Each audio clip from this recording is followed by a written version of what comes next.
boa tarde a todos, sejam todos muito bem-vindos, né? Vamos fazer a abertura, né? O cerimonial de abertura da nossa segunda oficina de pesquisa do mestrado em Direito Processual e Cidadania da nossa Universidade Paranaense. Primeiro de tudo, eu gostaria de agradecer a presença de todos aqui presentes, né? Sejam nossos acadêmicos nesse atual ciclo e também os nossos acadêmicos de ciclos anteriores, os nossos mais sinceros, né, agradecimentos pela participação. Antes de eu fazer a apresentação do palestrante, eu passo a palavra ao professor Celso, nosso coordenador, para que faça, né, a sua manifestação. Bom, boa tarde a todos, agora oficialmente, né? Muito obrigado pela presença. Quero parabenizar o professor Bruno pela organização da oficina. A gente, no começo do ano, discutiu sobre essas organizações e a gente atribuiu a cada professor essa responsabilidade que dá trabalho, né? Mas é muito satisfatória quando a gente vê que acaba sendo realizada e, com certeza, com muito sucesso, como será esse evento de hoje. Então, professor Bruno, obrigado aí pelo todo o empenho e parabéns por essa organização. Quero também registrar meus cumprimentos ao professor Elmer, né? O professor que a gente já tem já partilhamos antes alguns momentos acadêmicos e com grande satisfação já tenho conhecido o senhor e a competência toda sobre o conhecimento do direito, a experiência prática, e com certeza será uma grande contribuição essa palestra de hoje, essa fala, né? Que nossos alunos com certeza estão ávidos para ouvi-lo.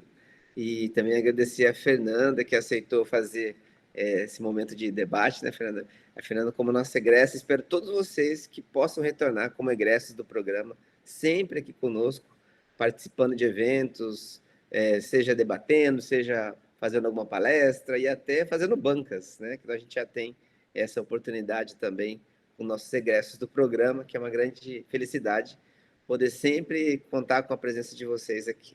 Eu desejo a todos um ótimo evento. Vou pedir muito assim, mil desculpas, professor Elmer, Fernanda, porque a gente está na fase do coleta final aqui para cadastramento dos dados do programa e eu estou queimando a cabeça para poder organizar os dados aqui. E assim, eu gostaria muito de ouvi-lo agora, mas vou ouvi-lo depois e ouvi-lo também, Fernanda, no momento oportuno. Eu volto depois para finalização ou talvez no começo da próxima palestra, vai tentar indo e voltando aqui, mas peço desculpas por não poder acompanhá-los, tá? Mas desejo a todos um ótimo evento, professor Bruno. Obrigado, viu, pessoal?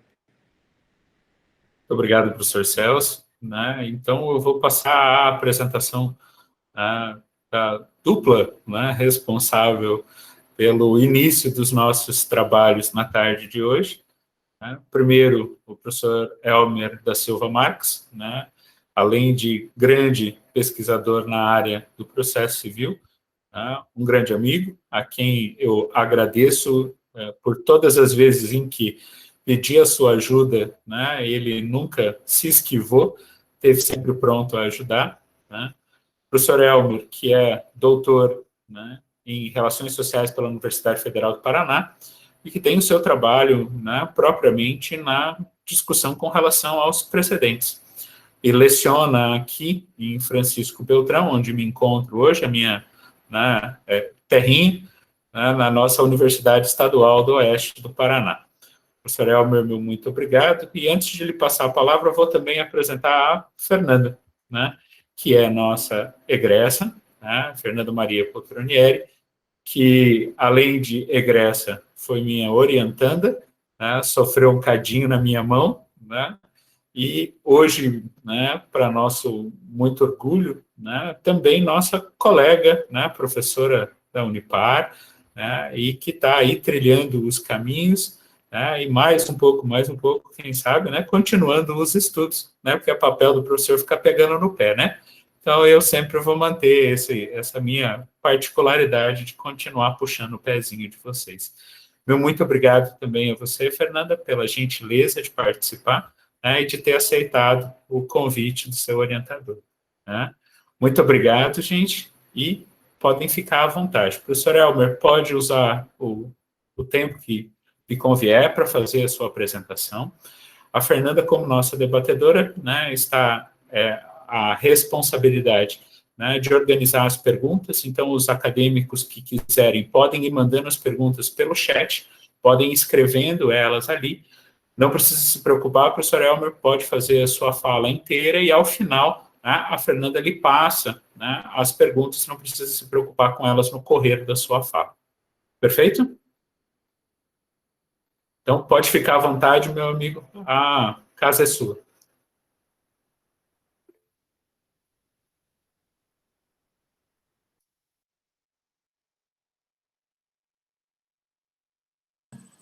Boa tarde a todos, estou aqui compartilhando a tela. Acho que vocês já vão começar a ver meu slide. Conseguem ver, Bruno? Já o slide? Acho que sim. Sim, professor, sim. Sim? Então, tá bom. Pessoal, então, boa tarde a todos. Boa tarde, professor Bruno, pelo seu gentil convite. Sempre, para mim, é um sinal de que confia no meu trabalho, e isso é bastante importante para mim. Boa tarde, professor Celso, pela recepção. Fernanda, um prazer revê-la. Nos vimos na sua banca, uma excelente banca, e a todos os mestrandos e egressos do mestrado em Direito da Unipar. Eu preparei um material aqui para vocês, que ele é minha pós-tese de doutorado. Eu fiz minha tese de doutorado sobre precedentes judiciais. Quando ela estava 90% pronta, eu descobri um outro caminho, mas aí não havia mais tempo para voltar e refazer outro. Não que a minha tese de doutorado esteja errada ou não tenha informações relevantes, mas é que muitas das minhas dúvidas que foram surgindo durante a elaboração da tese, eu consegui resolver depois, pensando posteriormente, sem a pressão do doutorado, sem a pressão da banca. Então, se eventualmente alguém um dia consultar a minha tese de doutorado, vai ver que o que eu vou falar agora é o volume 2, tá? Aquele que eu espero que um dia seja um trabalho de livre docência ou de pós-doutorado, mas que eu já vou adiantar aqui para vocês, até para eu falar uma coisa mais atualizada de onde eu estou estudando agora, tá? Eu vou pedir um pouco da paciência de vocês, 10 a 15 minutos de paciência, porque eu vou começar com uma parte mais filosófica. Não é todo mundo que gosta, não é todo mundo que tem paciência. Muita gente acha que filosofia não tem relevância prática, mas eu prometo a vocês que hoje ainda eu vou ligar as pontas da filosofia com o direito, e vocês vão ver a importância de nós estudarmos filosofia, que vai nos dar, assim, algumas respostas importantes para os problemas que o direito vem enfrentando. Então, me deem aí 10, 15 minutos da paciência de vocês, eu prometo que eu vou ligar as pontas e vou dar um resultado prático para tudo isso, né? Então, a minha fala de hoje, eu intitulei Precedentes Judiciais e Integridade da Jurisprudência, aportes para a concretização da segurança jurídica, e durante a minha fala, eu gostaria que vocês pensassem, deixa eu dar um iniciar aqui. Bruno, eu vou colocar meu slide aqui na tela inteira, até para ficar melhor para vocês verem. Qualquer coisa me chama, tá? Que eu não estou olhando mais o Google Meet. Então, algumas questões que eu gostaria que vocês fossem pensando durante a minha exposição. Primeira questão, se o apego ao texto da lei é considerado pejorativamente uma atitude positivista, como conciliar o pós-positivismo com a democracia? O que eu estou perguntando com isso? Entre os juristas, é quase um xingamento chamar o outro de positivista, né? Mas você é um positivista, é quase um sinônimo de atraso, né? E nós temos uma noção de positivismo como uma atitude de alguém que está apegada à letra da lei. Cara, mas numa democracia, não é exatamente para isso que serve a lei? Não é exatamente isso que nós deveríamos fazer, nos apegar ao texto da lei? Porque, afinal de contas, para que serve o poder legislativo? Para que serve a lei criada pelo poder legislativo? Não é para ela ser seguida exatamente nos seus termos, né? Se nós há tanto tempo no Brasil nós estamos vendo o apego ao texto da lei como algo pejorativo, como é que a gente justifica isso dentro de um sistema democrático? E aí vem a segunda pergunta. Se a decisão judicial deve ir além do texto da lei, porque é isso que o pós-positivismo prega, né? Nós não devemos estar apegados ao texto da lei, nós devemos decidir com base em princípios e os conceitos indeterminados e as cláusulas abertas. Como é que fica a segurança jurídica? Como é que eu explico isso para o meu cliente lá no escritório, que o que está escrito na lei não é exatamente o que vai ser decidido? Como é que eu explico para o meu cliente que o resultado do caso dele vai depender de qual juiz vai julgar, e se ele tiver sorte na distribuição, talvez ele ganhe, talvez ele perca, e ele chega no meu escritório e pergunta, posso fazer isso, doutor? Como é que eu falo que pode ou que não pode, se ao final das contas vai depender de uma interpretação a posteriori, porque o juiz ele vai além do texto da lei, e ele vai alçar um princípio lá da Constituição, e vai julgar diferente do que está escrito do texto da lei. Como é que fica a segurança jurídica? Como é que eu presto contas para o cidadão, né, sobre o que ele pode ou não fazer?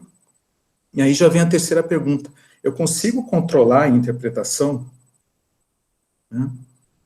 Será que eu posso estabelecer regras e critérios que conduzam a uma interpretação do texto da lei? Por que eu estou querendo dizer isso? Acho que todo mundo aqui, já que tem um pouco de experiência, vai entender o que eu estou dizendo. Um dos momentos mais importantes do processo judicial é a distribuição. E o outro mais importante é a distribuição do recurso. E se cair na vara que aquele juiz pensa igual a mim, provavelmente nós vamos ganhar. Mas se cair na outra vara, que eu sei que o juiz pensa diferente, né? Quem nunca, no passado, na época dos processos físicos, né, não desistiu de uma distribuição porque o processo caiu numa vara que não lhe era favorável? Isso ofende a liberdade de interpretação do juiz? Como é que eu vou articular tudo isso? Né? Estar apegado ao texto da lei não é visto com bons olhos, nós temos que ir além do texto da lei, mas como é que fica a segurança jurídica? O juiz pode interpretar de qualquer maneira, o advogado pode interpretar de qualquer maneira, e se o cidadão também começar a interpretar de qualquer maneira? Né? E, por fim, o que os precedentes judiciais têm a ver com isso? Né? Como é que eu vou resolver todas essas questões com os precedentes judiciais? Né? Então, essas são as questões que giram aí as minhas preocupações nos estudos que eu tenho feito há alguns anos. Né? Para tentar resolver tudo isso, eu vou começar, então, primeiro aí com uma viagem filosófica. Nós vamos ver 3 filósofos, né? Platão, Descartes e Heidegger. Tá? Então, vamos lá. Então, primeiro, Platão. Então, eu vou precisar um pouco da paciência de vocês. No primeiro momento, parece que não faz sentido o que eu vou estar falando, mas eu prometo, já prometi que eu vou amarrar as pontas. Né? Primeiro de tudo, vocês precisam ter noção da diferença entre ente e ser em Platão. Né? Então, eu vou dar um exemplo que pode ser até engraçado, até um pouco bobo, né? Sobre uma cadeira. Né? Então, nesse exato momento, eu estou sentado numa cadeira, ela é feita de madeira, ela tem um estofado, eu estou sentindo a cadeira, eu toco a cadeira, eu carrego a cadeira para lá e para cá. Esse é o ente. Né? É isso que nós vemos, é isso que nós tocamos, é o que Platão vai chamar de mundo físico. Mas qual é o significado da cadeira? Por que a cadeira é uma cadeira? Por que eu sento numa cadeira? Eu sento numa cadeira porque ela é uma cadeira. Mas por que ela é uma cadeira? O que significa ser a cadeira? Quando eu pergunto qual é o ser doente, gente, o ser doente não é um ser com coronavírus, é ser doente. Eu estou perguntando qual é o significado do ente. O significado do ente é ser um local para eu sentar. Como é que eu descubro qual é o significado de um ente? Qual é o ser desse ente? Segundo Platão, eu tenho que ir até um lugar que ele chama de mundo das ideias, e lá vai haver uma espécie de duplicação do ente. Elmer, Oi? vou lhe fazer uma provocação. Eu acho que a apresentação não está andando. Agora ela andou. Agora ela andou. Então eu vou ficar assim. Beleza. Obrigado por avisar. Era então, só para mim, para vocês também estava travada a apresentação? Tava travado também. Isso. Eu vou deixar aqui sem ser o tela cheia para mim. Perfeito. Beleza. Tranquilo. Olha, eu tenho que ir até um lugar chamado Mundo das Ideias, é onde está a verdade das coisas. É onde o que as coisas significam de forma imutável. Eu chamo cadeira de cadeira porque ela é uma cadeira. E ela serve para sentar porque, através do meu intelecto, eu fui até esse mundo das ideias e, através do meu intelecto, eu descobri que a cadeira é um ente que serve para eu sentar. Ponto. Ou seja, eu declaro, eu descubro algo que já existia. Isso é um a priori. A cadeira é cadeira desde sempre. Por isso que nós falamos que Platão escondeu o ser. Por que Platão escondeu o ser em filosofia? Porque aquilo que as coisas são, ele escondeu num mundo extrafísico, que é o mundo das ideias, e que não é acessível por qualquer um, não. Tá? Só é acessível por uma categoria de pessoas que são os filósofos. Ou seja, ele, Platão. Então, se você não é filósofo, você não tem condições de dizer o que é a verdade. Se você é um escravo, se você é um trabalhador braçal, se você é um médico, se você é um engenheiro, você não tem condições de dizer o que é a verdade. Isso é papel nosso, dos filósofos, meu, Platão.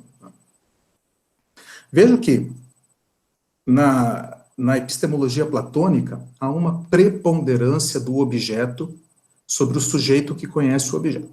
Então, veja, quando eu quero dizer o que é uma cadeira, a cadeira é o que sempre foi.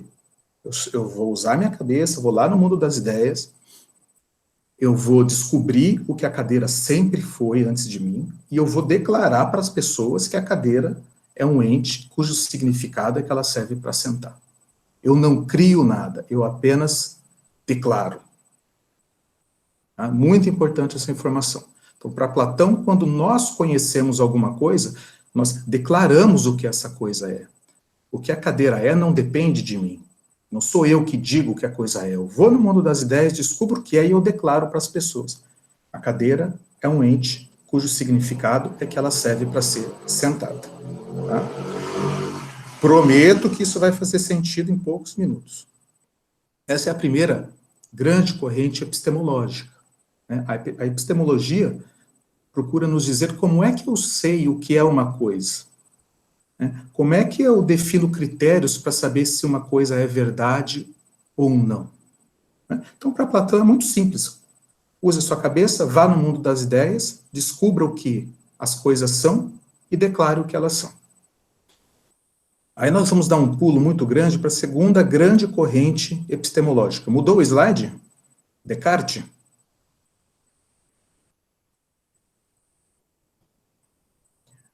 Mudou, beleza.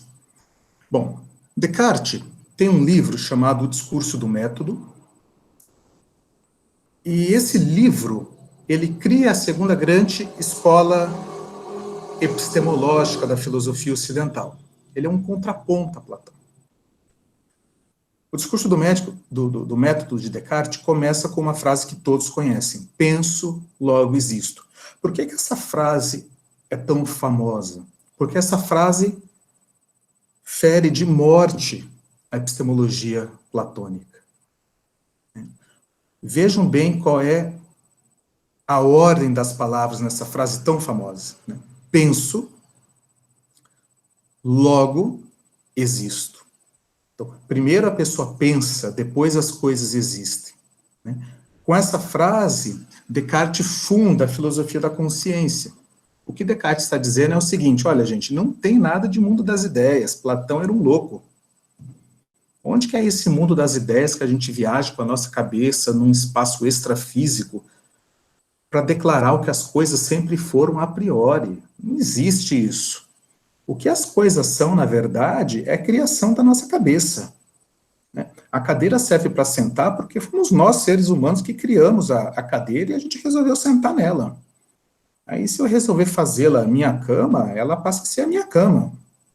Percebe o que ele está querendo dizer? E cada pessoa interpreta o mundo à sua maneira. E o ser do ente, aquilo que as coisas são, depende da cabeça de cada um, né? Uma máquina fotográfica para a gente serve para tirar foto. Uma máquina fotográfica lá nos Andes bolivianos, eles acham que é uma máquina que vai roubar a sua alma, né? Tanto é que se você está lá nos Andes da Bolívia, você não pode ser tirando foto dos nativos, porque eles acham que você está roubando a alma deles. E para Descartes é isso mesmo. Se os bolivianos lá em cima dos Andes acham que uma máquina fotográfica é para roubar a alma, é isso mesmo, e cada um está vivendo o seu mundo. Né?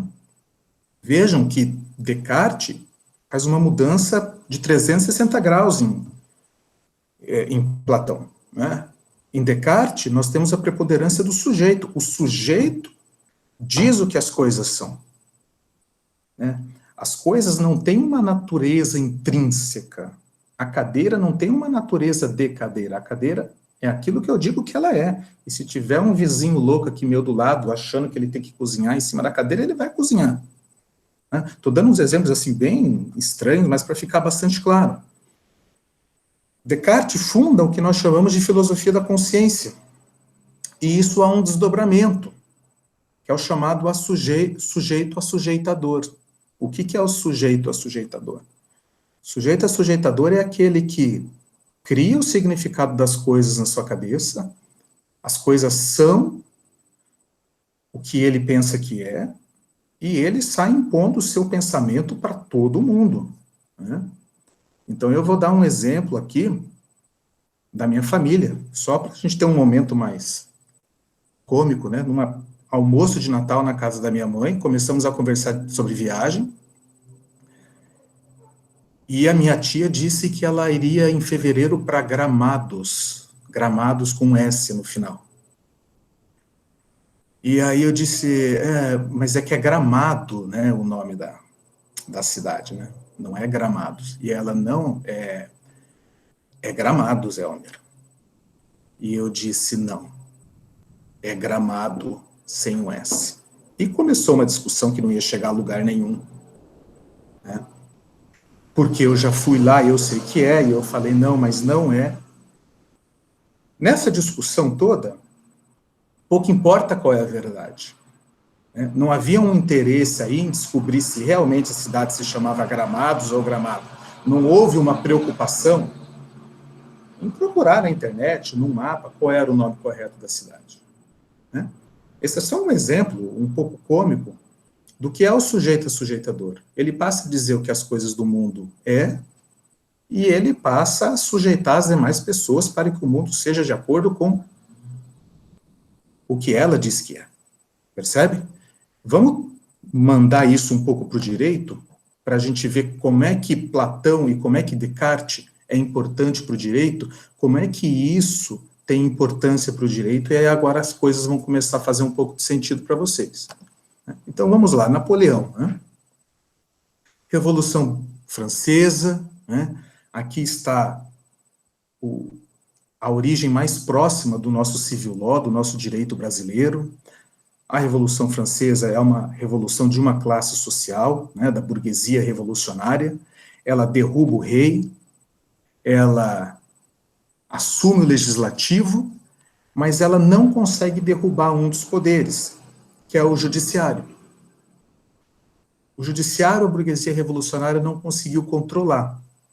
O judiciário francês, à época, muito ligado à aristocracia francesa, né, que eram os grandes proprietários de terra, e a burguesia revolucionária assume o poder executivo, né, derruba o rei, assume o poder legislativo, mas não consegue dominar os juízes. O que a burguesia revolucionária faz? Né, havia acabado de tomar poder, contrata um filósofo, um cientista político, que é o Montesquieu, né, e encomenda para ele um sistema de governo para controlar os juízes.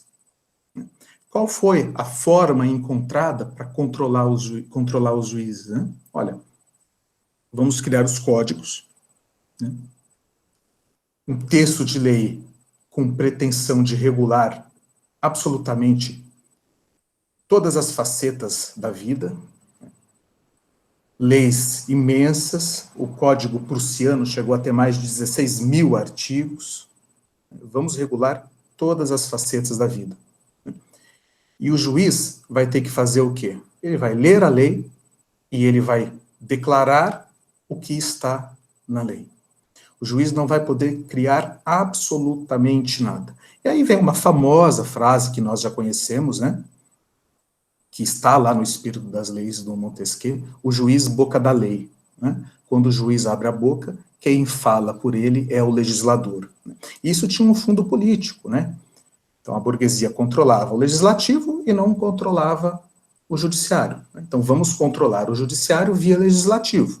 A partir de agora, o juiz precisa aplicar ferrenhamente a letra da lei. E quando ele tiver dúvidas sobre qual o significado da lei, ele pergunta para o legislativo. Então, o legislativo vai dizer para ele o que a lei significa, né? Isso é o que nós conhecemos como positivismo exegético, né? Ou escola da exegese. Vejam que aqui nós temos uma forma de neoplatonismo. Olha, aqui eu busco Platão. Então vejam bem, se nós fôssemos ler o positivismo exegético da Revolução Francesa, nós leríamos da seguinte maneira: o texto da lei, ele é um ente, ele é o mundo físico, é o que está ali no papel. Mas eu preciso encontrar qual é o significado do texto da lei, que é o ser, que é a norma jurídica. A norma jurídica, ela é o resultado da interpretação do texto da lei. Quando eu interpreto a lei, eu crio a norma jurídica. Mas para Platão, digamos assim, quando eu interpreto a lei, quando eu interpreto o texto da lei, eu não crio a norma jurídica. Eu declaro a norma jurídica que já existia no texto da lei desde sempre. O juiz precisa, usando o seu intelecto, ir lá no tal do mundo das ideias, descobrir a norma jurídica que já estava lá posta pelo legislativo e declarar sem nenhuma criatividade qual é a norma jurídica. Percebe? Então, por isso que, eu vou repetir, o positivismo exegético, que começa ali com a Revolução Francesa, ela é uma atitude neoplatônica, ela resgata a epistemologia de Platão. O intérprete não cria nada, o intérprete declara. Ok? Isso é muito importante. Isso vigorou até quando? Até o começo do século passado, com o nosso famoso Kelsen, né? A gente sempre volta nele. Kelsen, ele vai dizer assim, olha, gente, ele não vai dizer exatamente com essas palavras que eu estou dizendo, mas para ficar mais figurado, né? Ninguém acredita nessa história de mundo das ideias, né? Descartes já não acreditava. A bem da verdade, nós temos alguns textos de lei que eles são muito claros, né? Então, por exemplo, o prazo da contestação é de 15 dias. Todo mundo sabe o que isso significa, não tem como interpretar alguma coisa muito diferente de que o prazo para contestar é de 15 dias. Mas Kelsen vai dizer que alguns textos da lei, eles se situam numa zona de penumbra. A gente não sabe exatamente o que ele significa. Ele deixa margem a diversas interpretações. E Kelsen, ele vai ser muito pragmático, ele diz assim, olha, não tem o que fazer.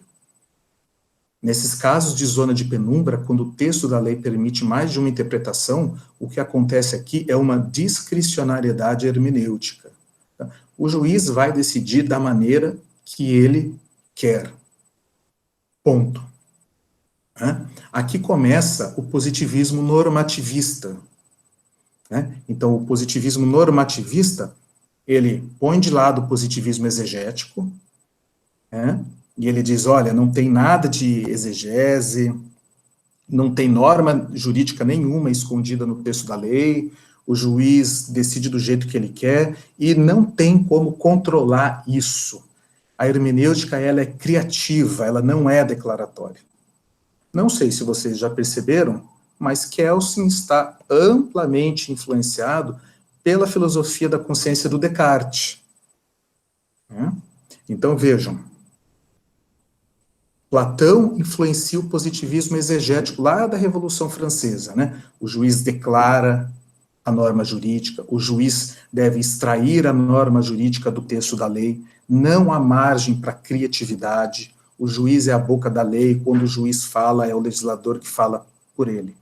Kelsen vem dizer que isso é uma balela, isso não existe o mundo das ideias, é como Descartes falou mesmo, né? É o sujeito que interpreta, que prepondera, e ele interpreta do jeito que for a cabeça dele, e a hermenêutica é criativa mesmo, e infelizmente o texto da lei não gera segurança jurídica, e não há nada a ser feito. Passa a régua, vamos ser felizes da maneira que a gente puder.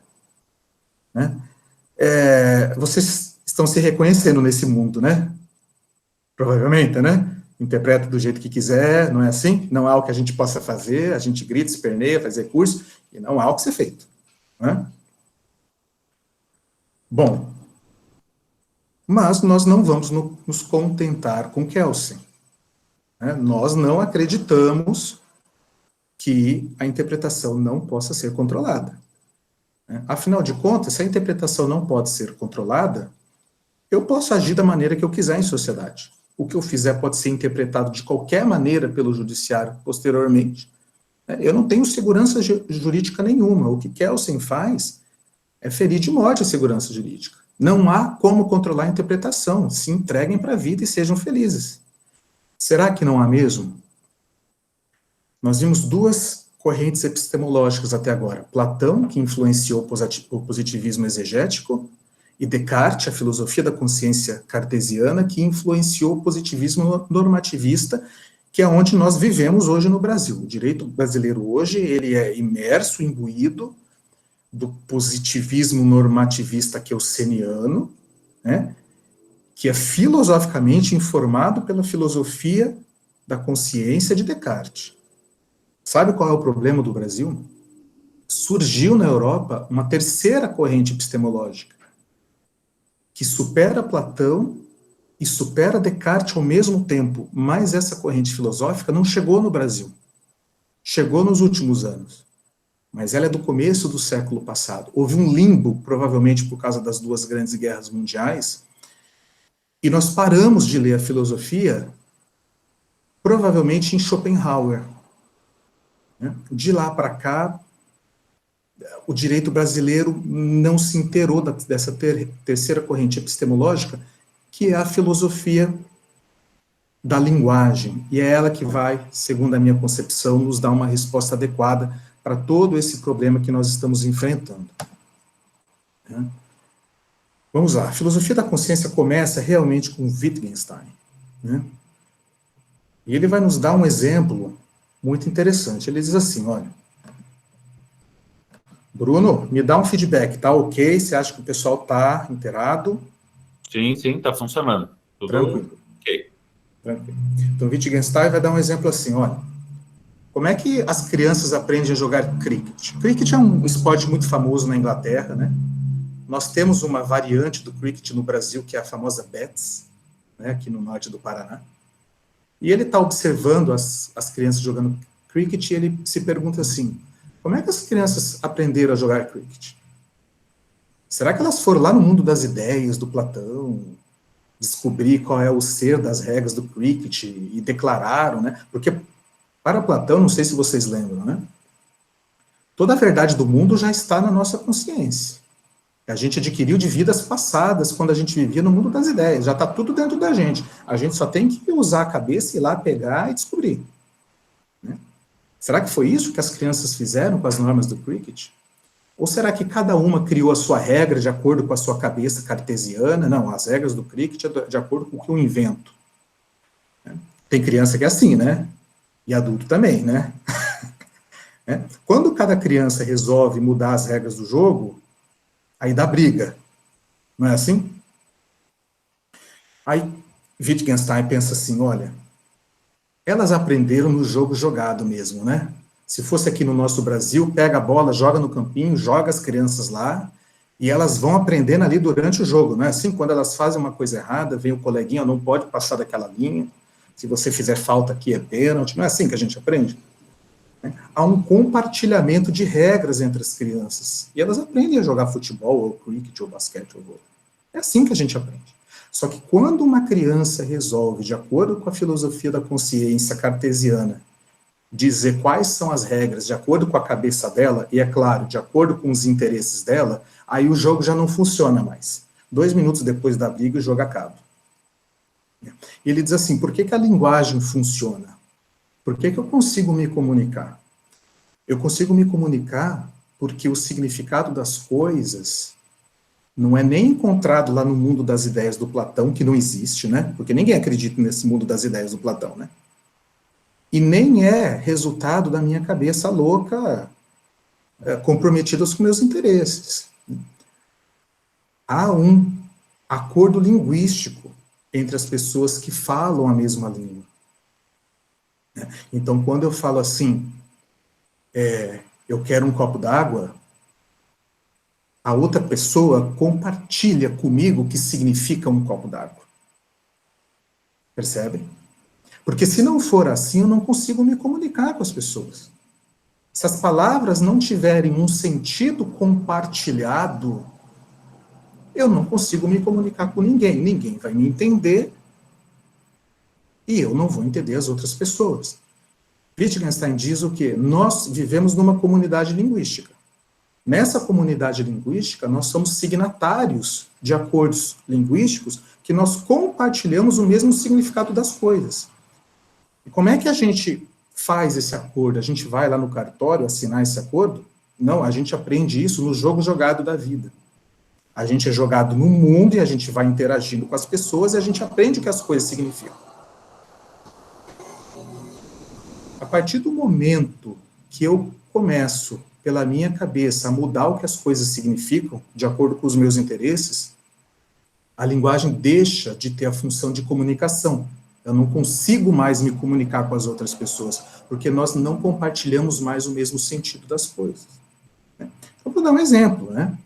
Comunidades linguísticas muito grandes tendem a se esfacelar, né? Então, veja, o português do Brasil e o português de Portugal. Tem coisa que eles falam que a gente não entende, tem coisa que a gente fala que eles não entendem. As comunidades linguísticas vão mudando os acordos linguísticos a um tal ponto que daqui a pouco eu não consigo me comunicar com os portugueses. Outro exemplo, né? O famoso bolacha e biscoito, né? Qual que é o correto, né? Se a gente perguntasse para Platão, ele falaria o quê? Não, espera, eu sou filósofo, eu tenho acesso ao mundo das ideias, eu vou lá buscar a verdade e eu vou dizer para vocês se é bolacha ou biscoito. Se nós perguntássemos para Descartes, ele falaria assim, é qualquer coisa que você quiser que seja. Pegue lá a bolacha ou o biscoito e coma e seja feliz do seu jeito. E não ligue porque as outras pessoas falarem. Se você perguntar para Wittgenstein, ele vai dizer o seguinte, olha, onde você mora? Porque se você morar em Umuarama, você provavelmente faz parte de uma comunidade linguística que possui um significado compartilhado daquele alimento chamado bolacha. Mas se você morar na subcomunidade linguística de São Paulo, provavelmente você fala biscoito. E não tem nada de errado nem falar um ou falar outro. Né? Vocês apenas vivem em comunidades linguísticas diferentes e compartilham significados diferentes. Né? Há uns anos atrás, passando Réveillon na casa dos meus primos em São Paulo, né, eu cometi o pecado capital de pedir que passasse como é o nome agora? A champanhe. Porque eu não deveria mais falar champanhe, porque agora é espumante, porque para ser champanhe tem que ser criada a uva numa determinada região da França e tem que vir um selo holográfico dizendo o que é. Falei, pelo amor de Deus, é tudo champanhe passa, você entendeu o que eu estou falando. Né? Wittgenstein explicaria isso o quê? Está havendo uma mudança no compartilhamento do sentido daquele ente que é aquela garrafa com aquele líquido dentro. Ocorre que esses acordos linguísticos, eles não ocorrem de um dia para o outro. Às vezes eles são rápidos e às vezes eles são demorados. Eu ainda não assinei esse acordo linguístico. Né? Outras pessoas já assinaram. E quando há essas mudanças no sentido compartilhado, a gente começa a ter problema de comunicação. Aí já gera um estresse na mesa de Réveillon, sinalizando que o ano novo vai ser uma droga, né? Por causa de uma coisa dessa, já há um estresse, você imagina o restante do ano. Né? Já começa a ter falha de comunicação. Por quê? Porque o sentido não foi compartilhado. Vocês já estão entendendo onde eu estou querendo chegar, né? Isso já vai nos dar, assim, muitas respostas para muitas coisas. Né? Então, nós começamos aqui na filosofia da consciência, na filosofia da linguagem. Qual é o sentido das coisas? Qual é o ser do ente? O que faz que uma coisa seja o que ela é? Né? Depende do sentido compartilhado. Se eu não tenho um sentido compartilhado com as outras pessoas, eu não consigo me comunicar com as outras pessoas. A linguagem só funciona se eu compartilhar sentido. Né? Então, só para a gente trazer aqui uma figura literária, não sei aqui quem já leu 100 Anos de Solidão, do Gabriel Garcia Marques. Quem não leu, por favor, façam esse favor por vocês. Né? A primeira frase do livro 100 Anos de Solidão é a seguinte: o mundo era tão recente que muitas coisas careciam de nome, e para mencioná-las era preciso apontar com o dedo. Né? Isso é a pura filosofia da linguagem. Né? Enquanto as coisas não têm nome, você não consegue atribuir um sentido para as coisas.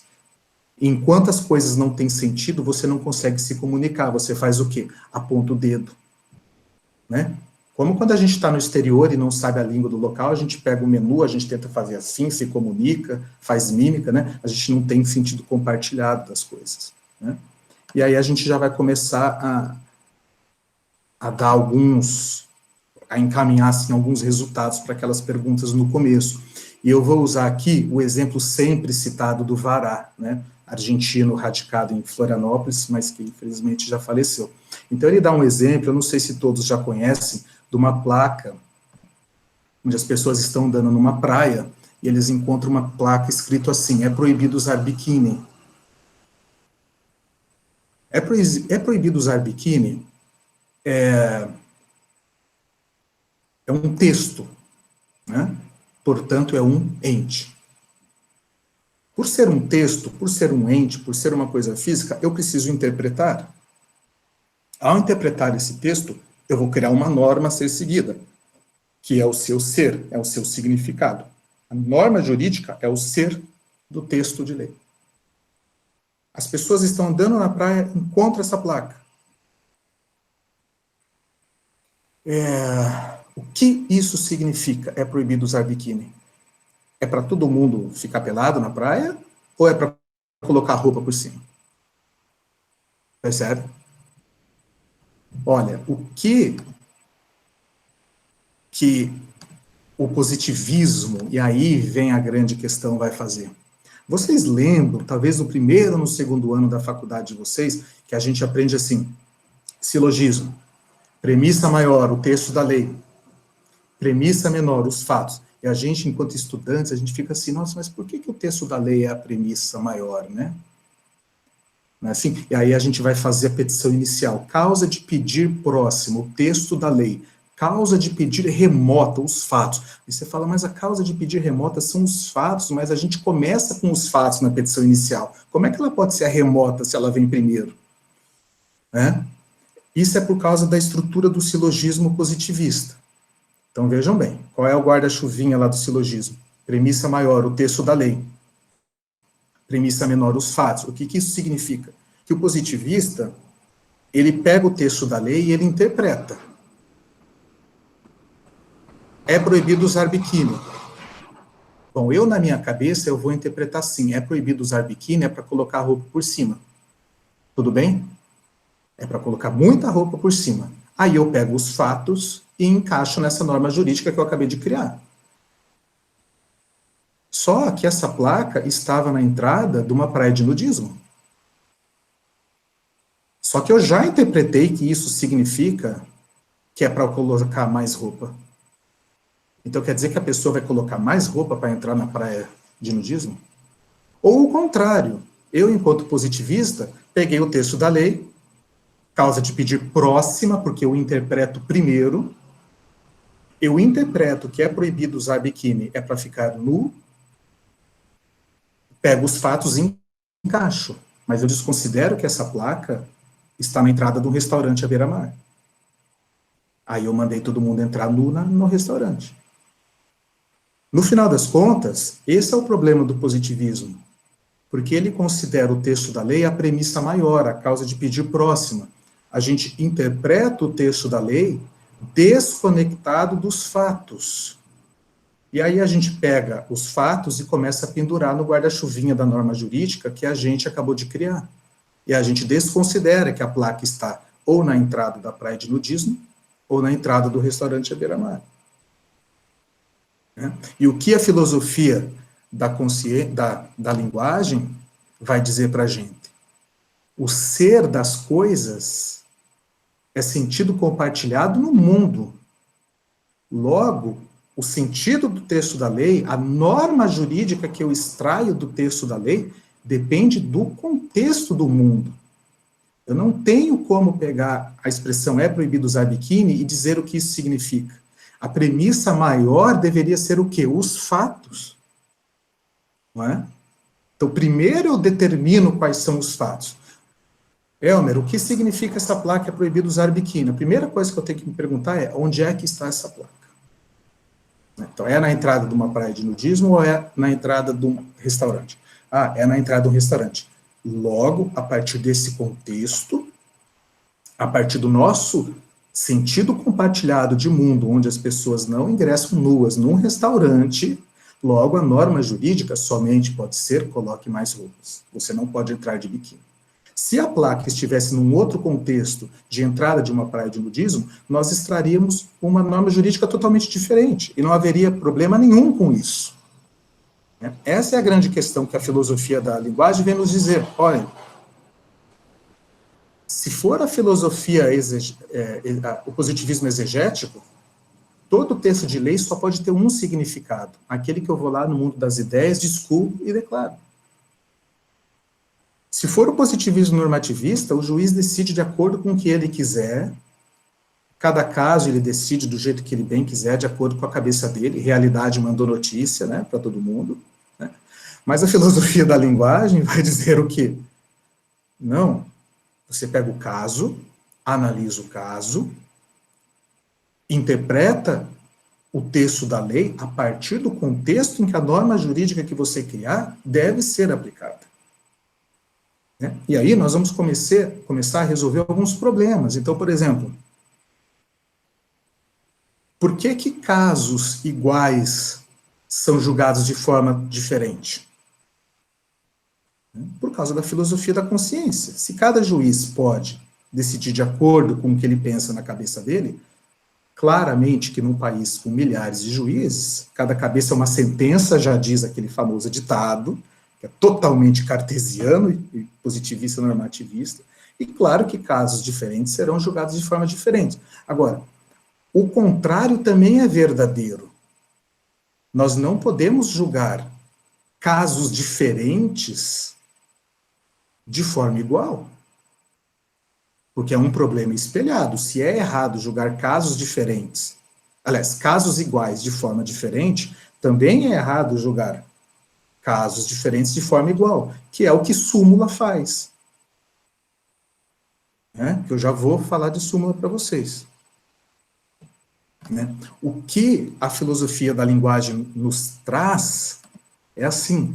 Lembre que eu falei que Platão escondeu o ser lá no mundo das ideias, que só ele. Descartes pegou o significado das coisas, o ser, e colocou na cabeça de cada um de nós. O que Wittgenstein faz é trazer o significado das coisas e jogar no mundo. É o que a gente compartilha, é como a gente se entende. E veja, no caso do texto da lei, se não há um compartilhamento de sentido sobre o que a lei significa, ela não pode funcionar. Porque se a lei significa uma coisa para o legislativo, significa uma coisa para cada um dos juízes, significa uma coisa para cada uma das pessoas, não vai ter uma comunicação jurídica. A lei não está servindo para muita coisa, e realmente não está. A lei é aprovada porque o Estado quer dar uma determinada conformação estatal. O Estado está nos dizendo, se você fizer X, você vai ser preso. Se você fizer Y, você vai ter o seu imóvel penhorado. Se você fizer Z, está tudo certo com você. Mas eu não sei o que X significa, eu não sei o que Y significa, e eu não sei o que Z significa. Porque o que o texto da lei significa depende da cabeça de um juiz que lá no futuro vai decidir o que isso significa. Eu fico aqui de mãos atadas. Né? É importante aqui fazer um parênteses, que isso não é um problema do judiciário. Isso é um problema de todos nós. Né? Porque eu, enquanto professor, já me peguei na sala de aula dizendo assim, ó, esse artigo aqui é inconstitucional, porque é um absurdo, porque não sei o quê, porque o princípio tal. E hoje eu paro para pensar, na verdade, aquele artigo prejudicava um caso que eu tinha lá no escritório. E eu queria que ele fosse inconstitucional. E eu ia para a sala de aula e eu falava assim, olha, né, tá errado, esse artigo é inconstitucional. Não era nada. Prejudicava o meu cliente lá no escritório que eu queria ganhar honorários naquele processo. Né? E aluno também faz a mesma coisa. Né? Aluno de primeiro ano chega na minha mesa sapateando que ele tirou 0 na questão porque eu não respeitei a opinião dele. Falei, olha, se eu quisesse a sua opinião, eu faria uma entrevista com você. Estou fazendo entrevista, eu estou aplicando uma prova, eu quero saber o que é o direito. Está escrito aqui qual é a sua opinião? Não, o que é isso? Você tem que me dizer qual é o sentido compartilhado disso, o que a lei está te dizendo para fazer. Né? E isso não é só no mundo jurídico, né? Vocês estão entendendo o que eu estou falando, né? Está acontecendo na família de vocês, né? Está acontecendo no Facebook de vocês, né? Virou uma loucura, não existe mais verdade, é cada um na sua loucura e bola para frente. Né? E o que está acontecendo? A gente não consegue mais se comunicar, não é? Quem quer se encontrar de novo com a família no Natal? Imagina o inferno que vai ser nessa volta. Né? Eu vou encontrar um sítio para me enfiar aí, não quero ver ninguém vai aguentar essa volta. Ano que vem tem eleições, meu Deus, nem vamos parar por aqui. Né? Agora, quando eu falo do judiciário, eu estou falando em quem tem a caneta do ius imperium na mão, é quem vai me mandar preso, quem vai me mandar para a cadeia, quem vai pegar meu patrimônio e levar para um leilão. Então, eu preciso que o Estado me diga, viu, Estado, o que eu posso fazer com certeza ou não. Né? Porque a lei diz assim, quem levantar a mão direita, né, reclusão de 5 a 7 anos, bom, aí eu levanto a mão esquerda. Aí o MP entra com ação penal e o juiz diz que, por força do princípio da igualdade, quem levanta a mão esquerda tem que ser preso igual quem levanta a mão direita. Aí eu falo, mas olha, aqui no Código Penal está escrito mão direita, né? Não, mas eu interpretei mão esquerda, né? O princípio me autorizou, não é assim? E aí, assim, ó, até as pedras da rua já aprenderam a invocar os princípios para fazer o texto da lei dizer outra coisa, né? Até minha avó já aprendeu, só dela me ouvir falar. Invoque igualdade, dignidade da pessoa humana, interesse público, Estado democrático de direito, você faz a lei dizer o que você quiser, né? Mas nós vamos falar mais sobre isso. Né? Então, todos nós temos esse problema. Então, isso não é um discurso contra o judiciário, mas é o judiciário que tem lá a caneta que me manda para a prisão. Então, eu estou preocupado, eu quero saber. O Estado tem que me dizer o que eu posso ou não fazer com a mais absoluta certeza. Né? Vamos só ver um exemplo disso, a súmula vinculante 11, né? A famosa súmula das algemas. Meu Deus, mas será que existe algum problema com a súmula das algemas? Existe, né? Só é lícito o uso de algemas em caso de resistência de fundada receio de fuga, de perigo à integridade física própria ou alheia, por parte do preso de terceiro, justificada excepcionalidade por escrito, sob pena de responsabilidade disciplinar, civil e penal do agente da autoridade, de nulidade da prisão. Não. Estado civil do Estado. Tá, todo mundo conhece a famosa súmula vinculante das algemas. Aí, às vezes, eu tenho alguns alunos que são policiais, aí eles falam, mas, professor, a súmula vinculante das algemas me proíbe, e por que isso? Olha, então vamos lá. Vocês já leram o habeas corpus que deu origem à súmula vinculante 11? Ela é uma súmula vinculante, é um caso, um habeas corpus, que é o seguinte, era um tribunal do júri, e o réu foi mantido na frente do corpo de jurados algemado. Se você é o comum do povo, uma pessoa leiga, você está lá no júri e você vê o réu algemado, o que você pensa? É a própria besta fera, né? E se na frente do juiz ele tem que estar algemado, você imagina na sociedade solto pegando o povo. Né? Só pode ser um criminoso de marca maior, está condenado, previamente condenado. Na hora que o réu entra no tribunal do júri algemado, ele entrou condenado. A súmula das algemas foi criada em cima desse caso. Se vocês tiverem interesse, vão no site do STF, peguem a ata da sessão administrativa que aprovou o enunciado da súmula vinculante 11. Né? Então, está lá os ministros do FTS discutindo assim, mas nós não discutimos isso no habeas corpus. Aí o outro fala assim, mas a gente pode fazer uma extensão. Aí o outro fala assim, mas nós podemos fazer isso numa sessão administrativa? Ah, mas a gente já decidiu assim no passado.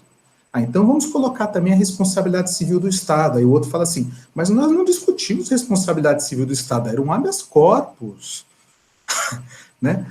Aí tem reticências assim, então vamos aprovar assim? Vamos unanimidade. Né? O que eu quero dizer com isso? Nós tínhamos um problema grave, temos ainda, né? Casos iguais que são julgados de forma diferente. Todo mundo conhece esse problema, né? Acho que gerou a famosa expressão jurisprudência lotérica, né, do Eduardo Cambi, né, se não me engano. Né? Jurisprudência lotérica, né? Vai pela sorte.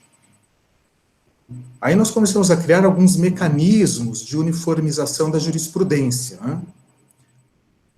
Súmulas vinculantes, recursos repetitivos, e nós criamos um problema contrário. Agora a gente julga casos diferentes de forma igual. Quem advoga sabe o que eu estou falando, né?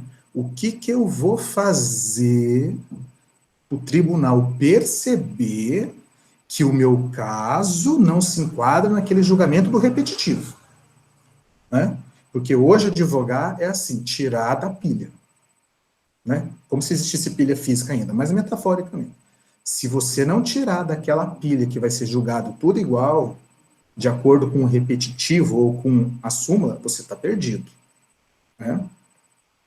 Então, hoje nós temos que fazer isso, tirar da fila do julgamento tudo igual. Né?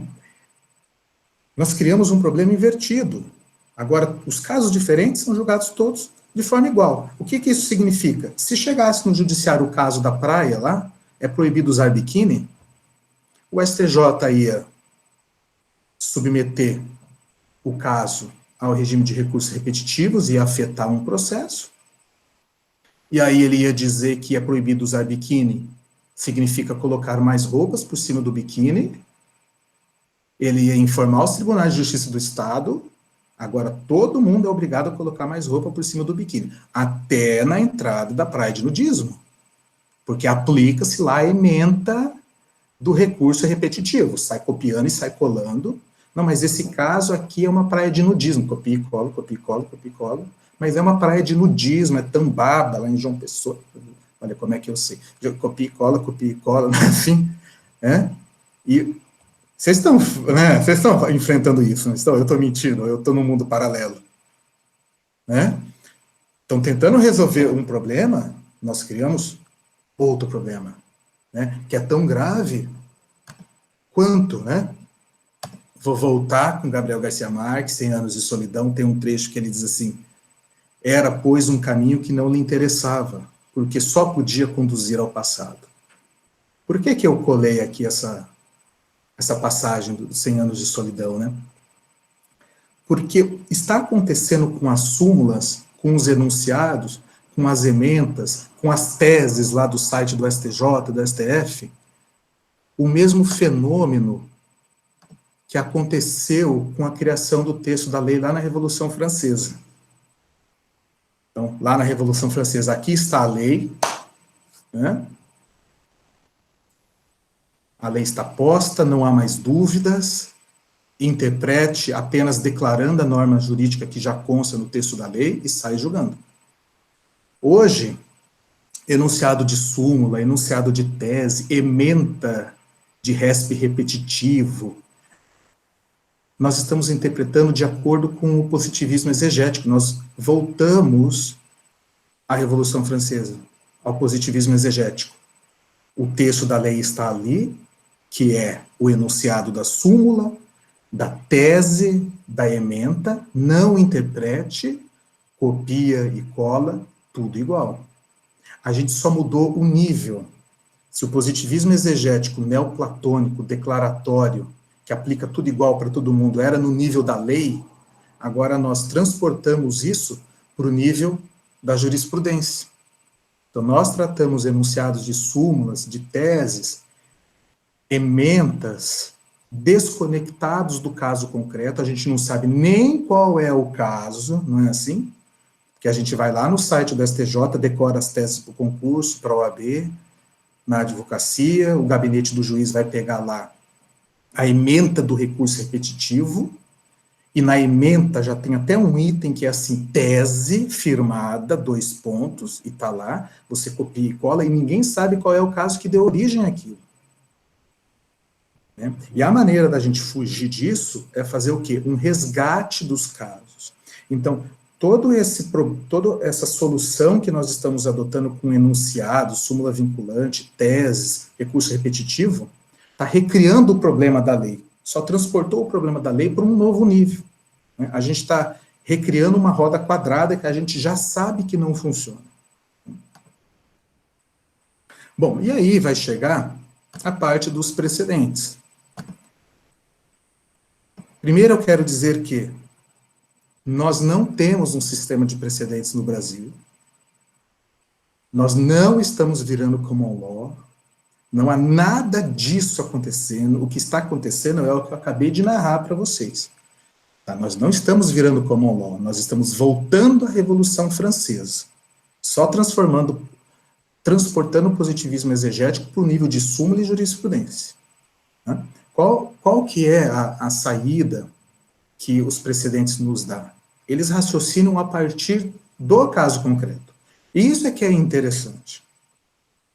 Qual que é a preocupação do juiz inglês, americano, canadense, enfim? Olha, nós precisamos julgar casos iguais de forma igual e casos diferentes de forma diferente. E isso deveria ser o óbvio, né, desde sempre. Não é assim? Mas parece que o óbvio precisa ser dito, né? Isso deveria ser o óbvio eterno. Esse deveria ser a verdade do mundo das ideias de Platão. Se tem alguma verdade, é essa. Casos iguais ser julgados de forma igual, casos diferentes ser julgados de forma diferente. É só isso, né?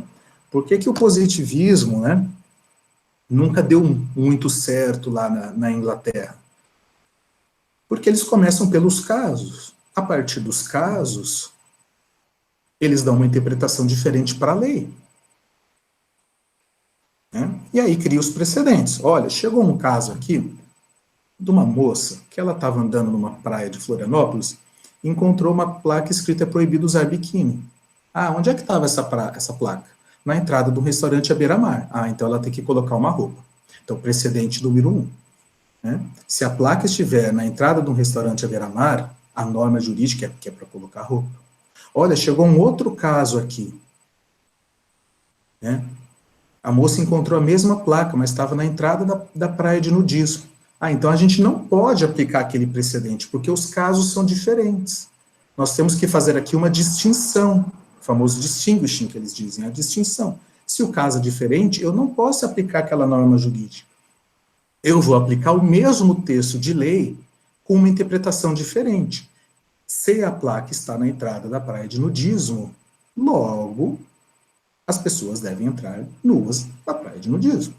Precedente número 2. Eu tenho 2 precedentes, cada um criou uma norma jurídica diferente a partir do mesmo texto de lei. A partir de agora, todos os casos envolvendo a placa é proibido usar biquíni, o advogado vai ter que invocar o precedente adequado para o seu caso. E vamos discutir.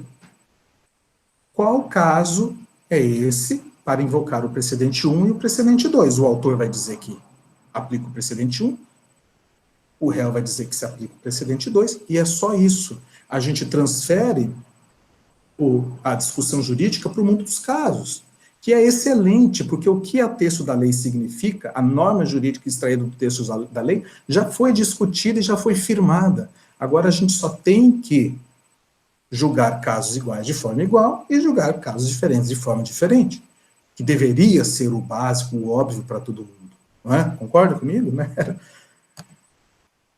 É o que a gente chama, então, para vocês acompanharem aí, né? Os precedentes, eles retomam a dignidade dos fatos, né?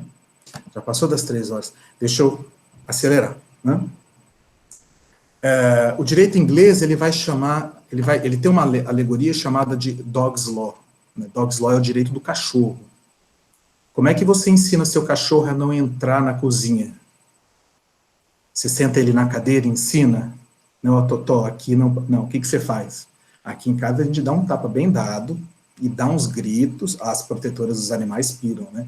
A gente dá um tapa bem dado, dá uns 3 gritos, né? E quando ele entrar de novo, a gente faz de novo, e ele aprende, né? Aqui em casa, eu e a minha mãe, a gente educou um pincher, e nós conseguimos.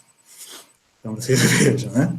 Então, no direito inglês, eles dizem assim, olha, o cidadão não é cachorro, que você espera ele fazer a coisa errada e vem o juiz e dá uma bordoada. Não, o cidadão a gente diz primeiro. Isso você pode e isso você não pode. Quando a gente sujeita o cidadão a uma interpretação a posteriori, você está tratando o cidadão como cachorro. Você espera ele entrar na cozinha e vem o juiz e, dá um tapa em você e um grito. Perceberam? E isso é uma discussão muito extensa no direito inglês, né, para eles justificarem o sistema de precedentes. Né? Aí nós temos um conceito na doutrina de crime de hermenêutica, mas que eu mudo esse conceito de crime de hermenêutica.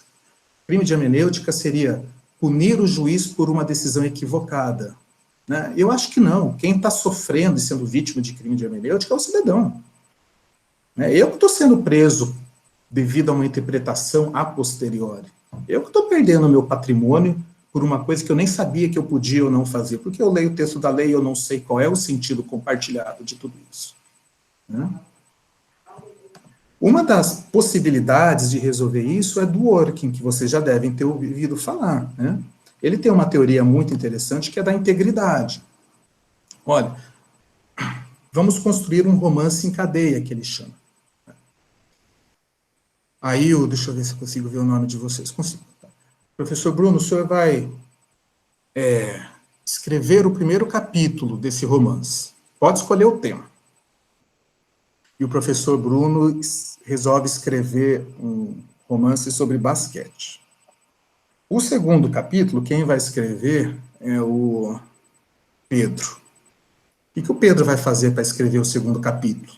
Ele vai ler o primeiro capítulo, para ele escrever o segundo capítulo e vai continuar a história do basquete. Quem vai escrever o terceiro capítulo é o Leonardo. O que o Leonardo vai fazer? Ele vai ler o primeiro e o segundo capítulo para escrever o terceiro capítulo. O quarto capítulo, quem vai escrever é a Fernanda. A Fernanda fala assim, que história chata de basquete. Eu não gosto de basquete. Eu vou começar a escrever sobre a Barbie. Ela gosta mais, que ela brincava, ela tem memória afetiva da Barbie, né? Já que a Fernanda mudou o tema da história, o Luiz Fernando, convidado para escrever o quinto capítulo, pensou, já que pode mudar o tema da história, eu vou escrever sobre Hot Wheels. E aí a pessoa que está lendo o romance faz o quê com um romance desse? Joga no lixo, né? Porque eu não entendo mais essa porcaria. Isso aqui não faz sentido nenhum para mim. Era basquete, virou Barbie, virou Hot Wheels.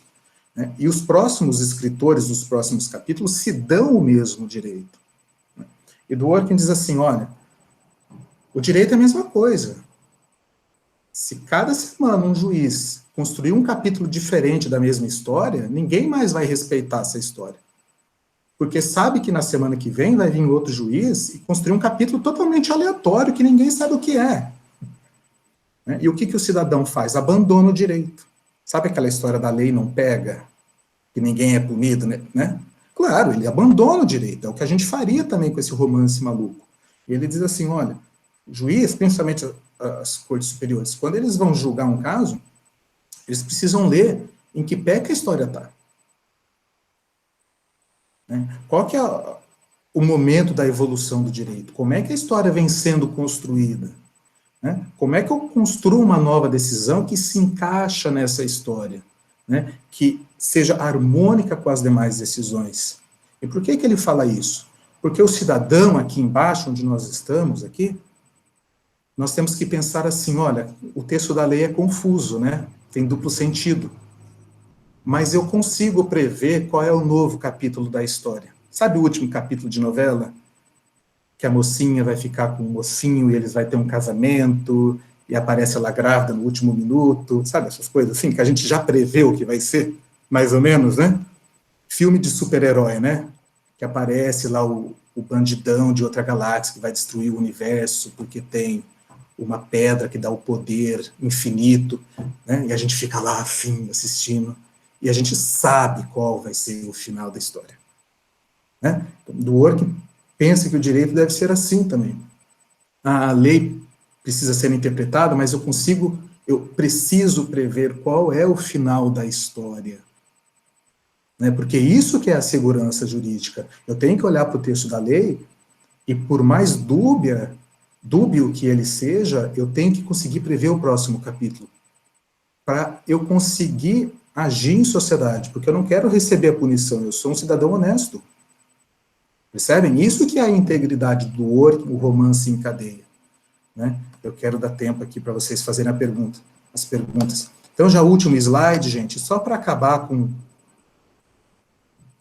Heidegger, que escreveu um livro chamado Ser e Tempo, que é a principal obra da filosofia contemporânea, né?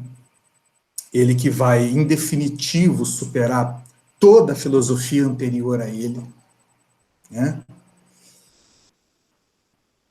É só para dar uma vontade, assim, de Heidegger para vocês, que eu acho ele sensacional. Então, ele diz assim, olha, ele se pergunta, qual é o significado do ser humano, né? Porque esse Elmer que vocês estão vendo aqui, né, essa carne, esse cabelo, isso é o ente, né? E qual é o meu ser? Ele diz que o ser do ser humano, né, o ser do ente humano, né, é Dasein, que literalmente é ser aí. Ser aí aonde?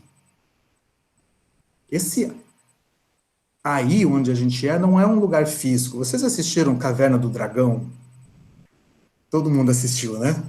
Não tem um episódio da Caixa de Pandora, que eles abrem a caixa, tem uma escadinha, eles entram, aí a escada acaba e eles caem, eles ficam presos numa teia de aranha?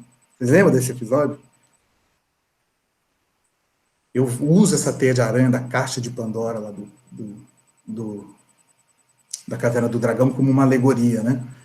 Porque em Heidegger ele diz que quando a gente nasce, a gente é jogado no mundo, só que é um mundo com M maiúsculo. E esse mundo é uma rede de significados. Então ele diz, o ser humano ele tem o caráter de jogado. A gente nasce jogado nesse mundo de significados. E desde sempre a gente começa a aprender qual é o significado compartilhado das coisas. E Heidegger diz que o ser humano é o único ente capaz de se perguntar pelo sentido das coisas, criar e modificar sentidos compartilhados.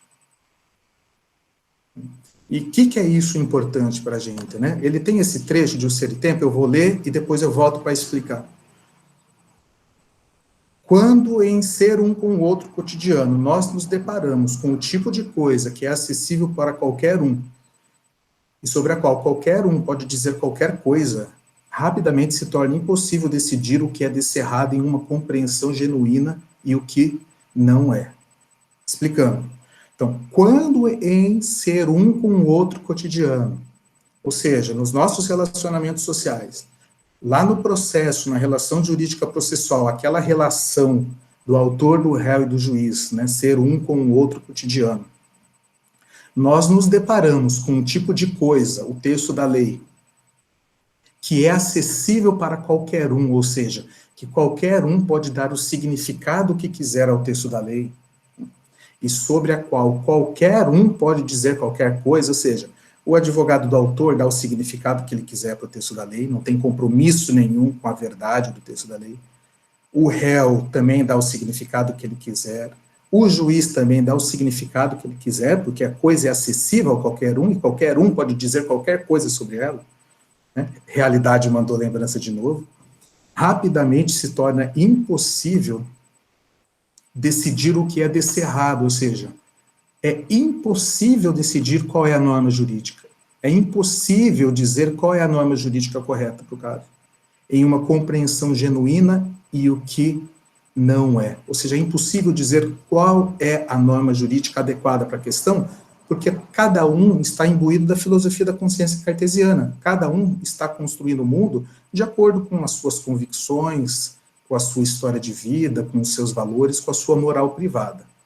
Nesse ponto, vocês já perceberam, e nem precisaria dessa minha exposição de hoje, que a segurança jurídica já foi para Cucuy há muito tempo, né? Tentando resolver um problema, resolvemos outro. E eu trouxe tudo isso para vocês, para quê?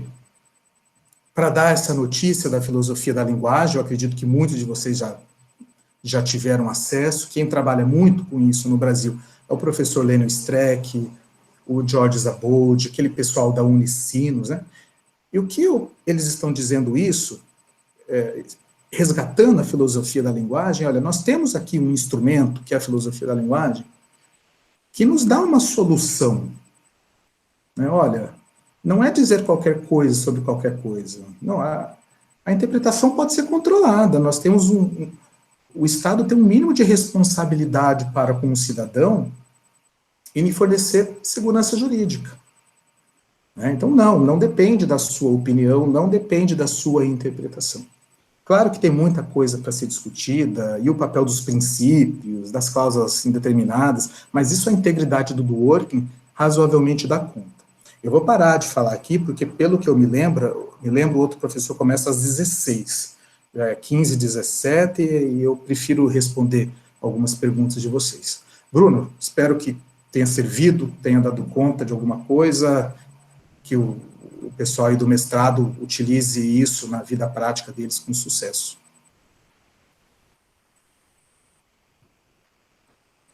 Muito obrigado, meu amigo. Então, com certeza, né, vai ser muito útil, e daí eu passo para a Fernanda para que eu possa, então, realizar essa interação das perguntas para contigo. Fer, pode ficar à vontade. Obrigada, professor. Vou aproveitar a oportunidade para cumprimentá-los, né? Já havia feito isso informalmente. É um prazer ouvi-lo, doutor Elmer.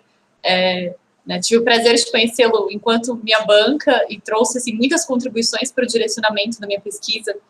Eu me lembro que, quando eu fiz a introdução da minha dissertação, eu havia colocado assim, existem muitas decisões a respeito de medicamentos, o que, vírgula, por conclusão lógica, faz com que hajam decisões conflitantes. E aí, a primeira grande reflexão, já na introdução, o professor olhou para mim e disse, mas conclusão lógica, né? Não seria uma conclusão ilógica pensar que muitos juízes decidindo matérias idênticas não poderiam, né, ali estando na mesma competência sobre o mesmo assunto, não poderiam decidir de maneira diversa?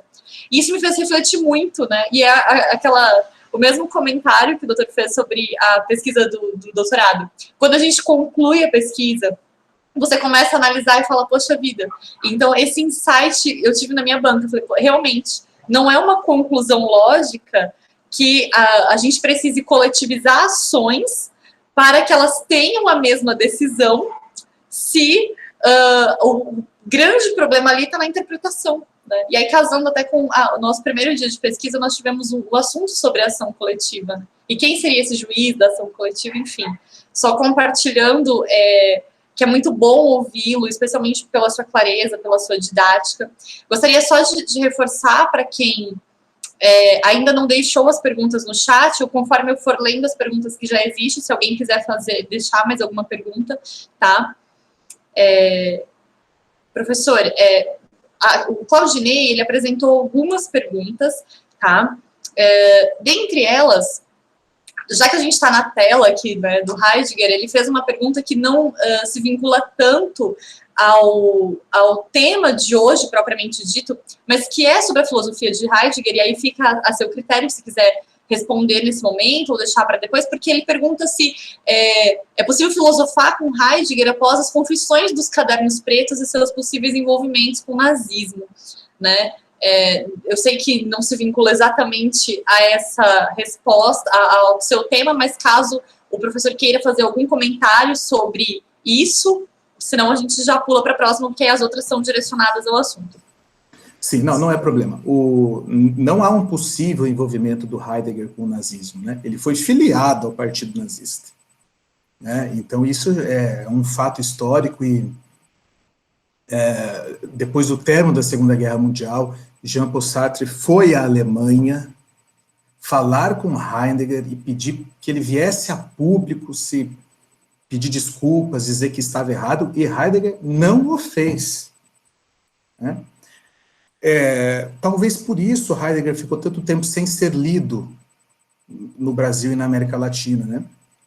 O Ser e o Tempo, ele foi escrito na década de 20, então antes, inclusive, do surgimento da social-democracia lá nacionalista lá na Alemanha. O que eu já li de Heidegger e de alguns críticos e de pessoas que estudam Heidegger é que não se encontra uma vinculação da filosofia da linguagem heideggeriana com o seu envolvimento com o Partido Nazista. Seja por ter sido escrito antes, seja porque, eventualmente, o próprio Ser e o Tempo do Heidegger seria um instrumental de ataque ao nazismo, né? Não se sabe exatamente, muitos dizem assim, e se fosse você lá na Alemanha, com a polícia nazista, né, perseguindo e sequestrando quem não apoiava o regime, o que você faria, né? Esse argumento cai um pouco por terra, porque após o término do regime nazista, Heidegger não voltou atrás, né? Essa discussão, na verdade, ela não é só de Heidegger. Então, por exemplo, Pablo Picasso batia em mulher, né? Johannes Kepler, que colocou o Sol de novo no centro do sistema solar, torturava um anão, que era o bobo da corte dele, né?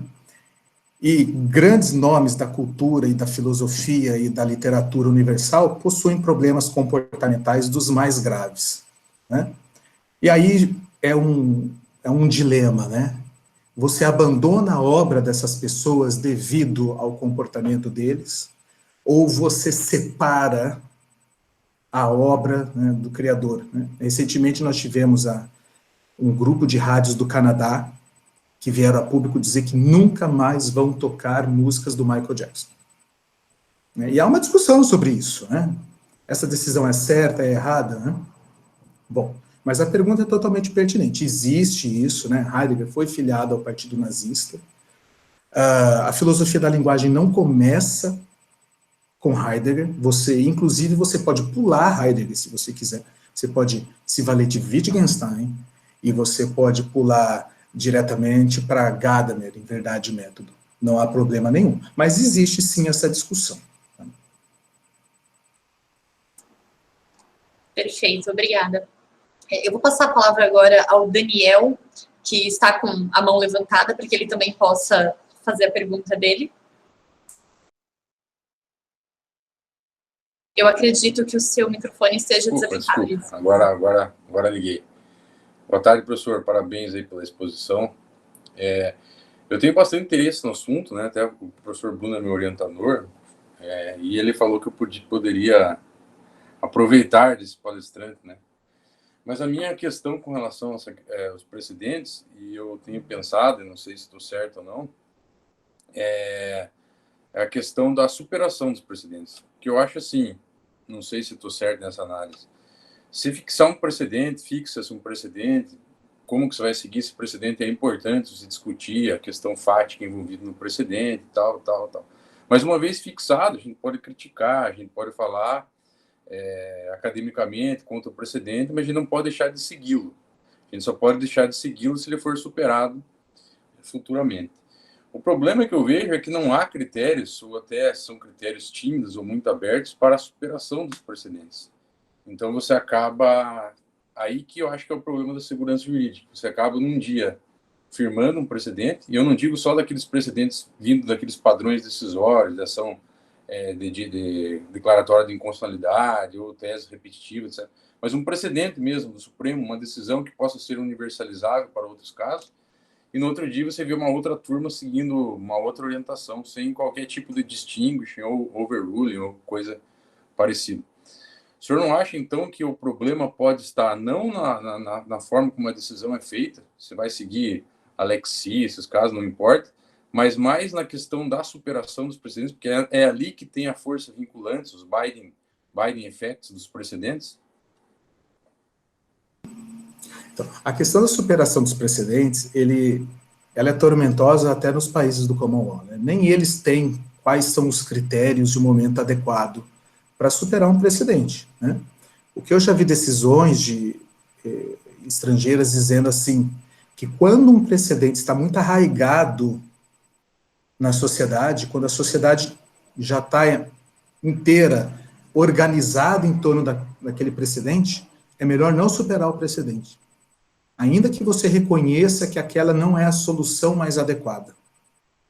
Olha, já está todo mundo tão envolvido nisso, a sociedade está tão organizada em torno dele, e hoje a gente olha, nossa, essa não é a solução mais correta, nós temos uma solução melhor. Deixa o precedente do jeito que está, é melhor não fazer a superação. Tá? Isso só uma ilustração. Ele chama de super precedente, né?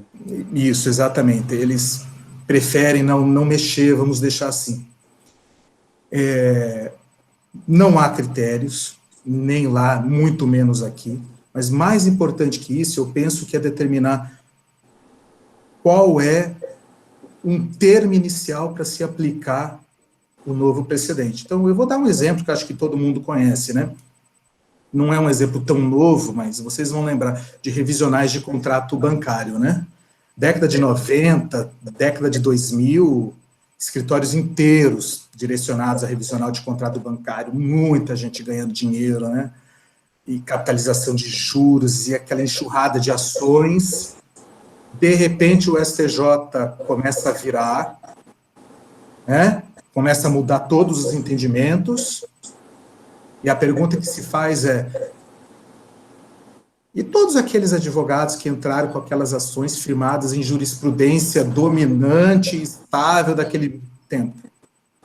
Agora as ações serão improcedentes, os clientes vão ser condenados a pagar custos e honorários advocatícios, não porque o pedido deles estava fundamentado errado, mas porque o STJ, no meio do caminho, resolveu mudar o entendimento dele. Aí eu olho para o STJ e falo assim, olha, STJ, você decidia X faz 20 anos. Eu entrei com essa ação porque você, STJ, nos últimos 20 anos, dizia para mim, pela sua jurisprudência, que eu tinha direito, eu podia entrar. E agora, no meio do caminho, você me fala, não, você está errado. Então, ainda que o STJ venha e supere, né, o precedente que nunca houve, né, que era a jurisprudência dominante, o mais importante seria o STJ vir e dizer assim, olha, estamos mudando o entendimento sobre revisionais bancárias, que vão se aplicar a partir dos novos contratos, ou a partir das ações que sejam movidas a partir de 1º de junho de 2021. Aí eu, enquanto advogado, já coloco o pé no freio e digo para o meu cliente, olha, realmente até hoje essas ações eram ganhas, mas a partir de hoje, né, talvez esse seria o mais importante, ao meu ver. Respondi, Daniel? Sim, obrigado. Professor, e isso, não sei se mais alguém está com a mão levantada, que eu não tenha percebido, se puder só fazer novamente para notificar, caso tenha mais alguma pergunta. Mas interessante a respeito dessa situação da revisional, porque o artigo 926, que foi inserido, né, no CPC de 2015, ele traz essa previsão de que os tribunais eles devem uniformizar a jurisprudência e mantê-la estável, íntegra e coerente. E aí há, né, toda essa discussão, até a respeito dessa inclusão sobre esses termos, né, da integridade, da coerência dos tribunais e da jurisprudência. E veja, como que seria isso? Por exemplo, o caso das revisionais, o tribunal, ele vem, e aí eu te pergunto até porque me interessa na minha pesquisa, porque toda a estrutura de judicialização de medicamentos, ela vem sendo encontramos um recurso do STJ, 3 meses depois o STF já tira critérios que o STJ fixou, enfim. E da mesma forma, como que seria essa modulação? Por exemplo, eu estou decidindo o recurso do caso A, e eu digo, caso A, o seu recurso eu vou te dar, mas os próximos que vão falar sobre a mesma coisa do caso A, entende? Como que seria essa estrutura? Enfim, entendeu a dúvida? Eu entendi. Esse problema, atualmente, ele é insolúvel. Porque é assim, eu faço um recurso, a jurisprudência dominante ou o precedente é contrário ao meu interesse, mas eu levo a questão ao STJ e eu demonstro para o STJ que é necessário superar o precedente ou superar a jurisprudência dominante, né? O STJ diz, olha, você tem razão, Ana, a gente está decidindo de forma equivocada ou que não é mais adequada, né? Vamos mudar o entendimento. Mas nós só vamos aplicar esse entendimento para as ações que forem movidas a partir do dia 1º. Como é que eu vou ficar nessa história? O STJ está dizendo que eu tenho razão, eu paguei um advogado caro, eu paguei passagem para o meu advogado ir para Brasília fazer sustentação oral, eu paguei custas, você, judiciário, está dizendo que eu tenho razão, mas eu não vou levar. Porque eu deveria ter razão se eu entrasse mais alguns meses para frente. Né? Ao mesmo caso, vamos supor que a parte contrária seja a Fernanda. A Fernanda vai dizer o quê para o STJ? Olha, eu só entrei com a ação porque eu estava baseado na sua jurisprudência de 20 anos. Né? Quer mudar de entendimento? Mude, mas daqui para frente eu não posso ser prejudicado. Então, não tem saída. Ou a Fernanda vai ser prejudicada porque confiou na jurisprudência do STJ, ou eu vou ganhar e não vou levar. As duas saídas são péssimas. No momento, não há ninguém para te dar essa resposta. Não é que não há ninguém no Brasil. Né? Olha, já vi muita coisa de doutrina americana e inglesa, e eles debatem, e ninguém tem uma resposta. Né? Há previsões assim, os casos que ocorrerem daqui para frente, né? As ações que forem movidas daqui para frente, mas naquele caso onde foi realizada a superação, ninguém tem uma resposta para te dar. Olha aí um tema de doutorado. Perfeito, e não deixa de ser uma boa sugestão, porque realmente você sempre vai ser injusto para um dos lados, né? Quando a gente fala, mantenha a sua jurisprudência íntegra e coerente, mas isso não impede que o precedente seja superado. E quando ele for superado, aí entra em xeque essa questão, tá? Integridade e coerência, eu entrei confiando na sua jurisprudência íntegra e coerente, e agora você muda de ideia na minha vez. Então, também é aquela discussão de jurisprudência de loteria. Só que aqui não é com relação a para quem foi distribuído. Aqui a gente diz, todas as distribuições, elas têm uma uniformidade de decisões, mas elas são, né, elas mudam conforme o tempo. Então, poxa, eu não protocolei no tempo certo. Isso aconteceu com a revisional de contratos, aconteceu com ações de telefonia. E aí explique para o cliente, por exemplo, aqui no Paraná teve uma onda de ações de pedidos de dano moral, e aí essa é mais recente, da época que eu já advogava, nós não tivemos essas ações, mas muitos colegas tinham. Então, pedia dano moral por desconto lá das tarifas de telefone. E aí, uma determinada tarde, o tribunal virou a chave. Então, até terça-feira, os recursos, dano moral. A quarta-feira em diante, não mais. Entende? Então, aí a gente pensa, né, nesse aspecto. Sim, o problema da jurisprudência lotérica é mudar todo dia. Né? Hoje parece que não é muito mais assim, mas no passado próximo era todo dia e em todo lugar. Né? Não vejo problema em algum momento haver uma superação do precedente, porque em algum momento vai haver a superação do precedente, porque a sociedade evolui, os entendimentos vão mudando, outras leis vão aparecendo e outros princípios vão tendo o seu significado concretizado e sedimentado e decantado, enfim, como o pessoal quer dizer. Né? Não há um problema assim, de tempos em tempos o precedente ser alterado. Né? O problema da jurisprudência lotérica é que você tinha turmas diferentes do STJ no mesmo dia jogando a mesma questão de maneira diferente. Esse é o problema, né? Perfeito, professor Bruno.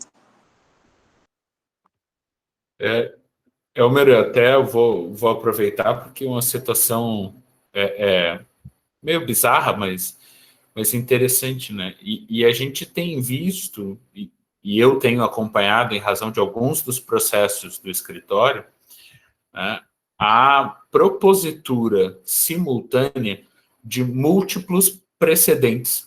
Ou seja, uma mesma situação tem um recurso extraordinário com repercussão geral reconhecida, um IRDR proposto para discutir a exata mesma situação, e faz 20 dias um partido político me entra com uma ADI para discutir a mesma maldita situação.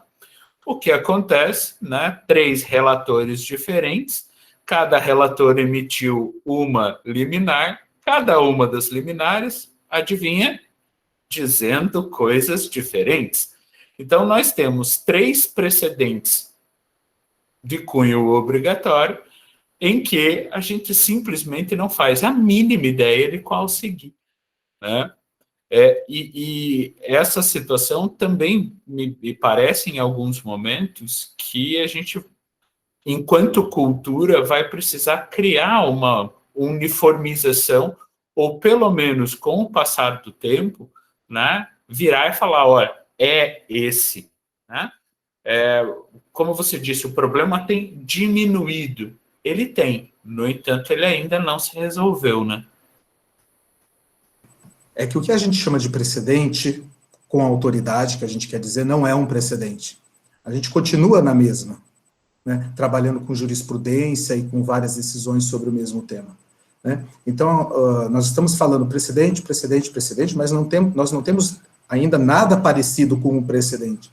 O que nós estamos chamando de precedente é, no mais das vezes, enunciado de súmula e ementa de recurso repetitivo. E a gente continua não trabalhando os casos, né? Então, não, nós não estamos no processo de comunalização, não estamos indo nesse caminho, nós estamos adotando, nós estamos recriando o mesmo problema sob novas vestes. É interessante que o professor Michele Tarufo, italiano, ele diz assim, olha, quando a gente quer convencer o juiz que nós temos razão, a gente colaciona um monte de ementa no mesmo sentido, né? 10, 15, 20, porque a gente quer dizer para o juiz o que, olha, esse é o entendimento, tanto é que eu encontrei 20 ementas. Porque se eu só colacionar uma ementa na minha petição inicial, o juiz pode pensar assim, esse procurou jurisprudência a tarde inteira e só encontrou uma. Né? Esse não deve ser o posicionamento. Eu estou vendo metade da turma rir porque já fizeram isso, né? Passaram a tarde inteira procurando, aquela que encontrou, deu graças a Deus, copiou e colou, por favor, para frente, né? E daí lá no Tribunal de Justiça, no caixa-prego, extremamente distante você está, né? O estagiário, esses tempos, me apareceu com uma, professor, encontrei uma no TJ do Sergipe. Eu falei, querido, só tem um problema. Nós não estamos no Sergipe. E ele diz que, num sistema de precedentes judiciais, deveria ser o contrário. Se você coleciona muitas ementas, você está dizendo o quê? Não há um precedente firmado. Você está dizendo que a questão está chegando tanto nos tribunais que a questão está aberta. Logo, você está propondo para o juiz uma questão que ainda não foi decidida. Que num sistema de precedentes, o que você tem que fazer é citar o único precedente da questão. Para você dizer para o juiz, olha, é esse, e não tem mais. Se você junta 20, você está dizendo, ó, a questão está sendo debatida, olha quantos processos estão chegando. É exatamente o contrário. Perfeito. E aí, outra coisa que me chamou a atenção, aí também falando sobre essa questão de o precedente, quando o doutor comenta sobre, o que vem querendo acontecer agora é um retorno, né, daquele positivismo exegético, daquele positivismo da Revolução Francesa, só que ao invés de se reportar a lei, se reportar ali as ementas e as súmulas, né. Tem uma problemática que, por exemplo, as ementas e as súmulas também são textos. E nessa qualidade de texto, elas também são passíveis de interpretação, né? E aí a questão é a norma que se cria a partir da interpretação da ementa né, ou de um enunciado de súmula, que destoa daquele precedente, né? Então, se isso é um problema, e como lidar também com esse problema, 1000 perguntas insolúveis, mas... Fernanda, é o problema recriado. Nós recriamos o problema. Essa prática de copiar enunciado, copiar ementa e sair colando, ela revive a epistemologia platônica, é um neoplatonismo. Não, a norma jurídica já foi criada, vai lá, descobre, declara, copiou, é o nosso copiar-colar. Né? É o nosso copiar-colar, é o nosso neoplatonismo. Não, a norma jurídica já foi firmada. Tá, mas e o caso? Não tem como ser diferente, porque a norma jurídica já está criada no enunciado, no recurso, no julgamento do recurso repetitivo. Era a mesma coisa que acontecia com a lei, né? E nós recriamos o problema, duplicamos o problema, ou só transportamos o problema do texto da lei para o texto dos enunciados, para o texto das emendas. Né? O que nós temos que fazer, o que o advogado tem que fazer hoje para tirar o seu processo da pilha, é trabalhar o caso, né? Aí começa aqueles famosos memoriais, né? Ir lá despachar no gabinete, né? Olha, o meu caso é diferente, tira da pilha, né? Não se enquadra naquele caso do recurso repetitivo, e fazer isso de forma argumentativa na petição, porque ainda mais com o processo eletrônico e com os robôs agora, né? Aí os robôs vão lendo a sua petição, vão encontrando quais são os artigos de lei, os enunciados invocados, os repetitivos invocados, a resolução já vai sendo construída. Né? É uma forma contemporânea, pós-moderna de exegetismo, né? De neoplatonismo. Copia e cola. Se você, enquanto advogado, não tirar o seu processo da pilha para dizer o meu processo é diferente, se você ler a partir do meu caso, o meu caso é diferente, precisa haver uma distinção, precisa ter uma solução jurídica diferente daquela do repetitivo, você vai ser um advogado que vai estar entrando ali naquela filazinha dos julgamentos em ritmo industrial. Perfeito. E até fazendo um paralelo a essa ideia do ritmo industrial, ontem ou antes de ontem, viralizou uma sentença do TRT, não sei se alguém chegou a ver isso, que era uma sentença de 2 páginas, um resumo de uma sentença em que foi aplicado um legal design, que eles chamam, né, que é, enfim... E aí era uma sentença desenhada ali com as respostas prontas, e aí o professor Lênin Streck, no senso em comum do conjuro, ele estava dizendo exatamente isso que você disse. Você está facilitando para quem? Né? Quando você traz a tecnologia e quando você resume o resumo do resumo, você está facilitando para quem? Para a parte não é, porque você está se reportando ali a palavras que a parte desconhece, né?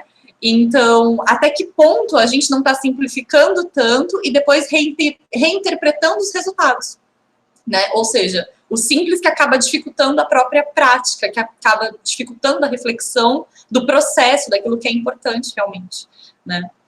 E aí o Claudinei também deixou outra pergunta, algumas já foram respondidas ali no curso da sua exposição, mas uma delas é, aplicar a letra da lei, né? Ela é uma atitude positivista ou é uma atitude garantista? Juiz boca da lei. Olha, na minha opinião, é uma atitude garantista, né? Porque às vezes a gente não concorda com o que a lei dispõe, mas eu sei o que ela dispõe, né? Eu posso até não concordar, mas eu sei as consequências jurídicas dos meus atos. Então, agora é uma posição muito particular de Elmer ou cidadão, né? Eu prefiro viver numa sociedade, embora as leis não sejam ideais, mas que eu sei as consequências dos meus atos, do que viver numa sociedade com leis principiológicas e, entre aspas, garantistas e dignidade da pessoa humana e aqueles estatutos, que depois pode ser interpretado de qualquer maneira, que não garante nada e que eu não sei as consequências dos meus atos, que é como eu me sinto nesse país. Eu não tenho certeza das consequências jurídicas dos meus atos, né? A garantia principal para mim é eu ter certeza das consequências jurídicas dos meus atos. Claro que existem outras garantias, claro que os princípios são importantes, né, mas isso é uma outra discussão. Como é que nós utilizamos princípios no Brasil? Né? A lei não diz o que eu quero que ela diga. Né? Então, eu pego um princípio, eu uso como um pé de cabra hermenêutico, né?